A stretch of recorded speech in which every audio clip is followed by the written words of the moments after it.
So as we have seen so far, the timing is really a key here, and we need to make sure the financial information is complete in terms of the timing of the activity of the business being accounted for within the accounting period, and making sure all the grading cycles are relatively adjusted in case they do not fall into one accounting period.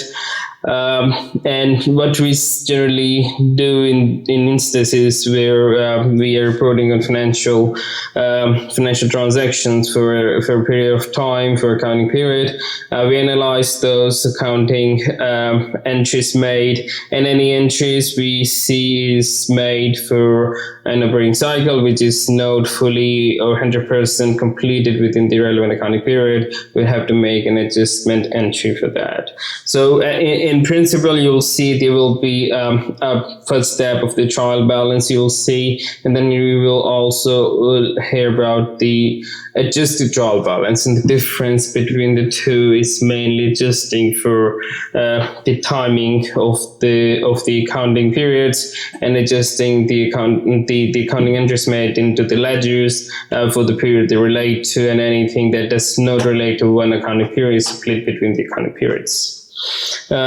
Generally, there are 5 types of adjustment entries. Each of these will be often used in the accounts. Number 1 is your prepaid assets. Anything that is prepaid, you will hold it over for the relevant period is related to in the future, and not expense 100% of it through your P&L balance through your P&L and take it off the balance sheet, but rather carry it forward in the next balance sheet positions until it's fully expensed.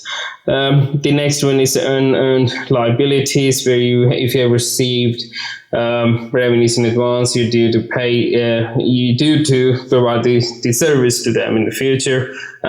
So the revenues are unearned liability until it's fully earned. So you make an adjustment for that. Adjust plant and equipment assets. And then you see we also have got the accrued revenue and the expenses, where if we haven't invoiced the customer for the service yet, but they are already occupying part of the building, that means that the rent for that period is due to come in, and you have to accrue for that within your accounts. We have seen the definition of the accrued revenue and expenses as well, so it's worth taking another look at that, and then we move on to our next section in the class to take a look at making of the financial statements.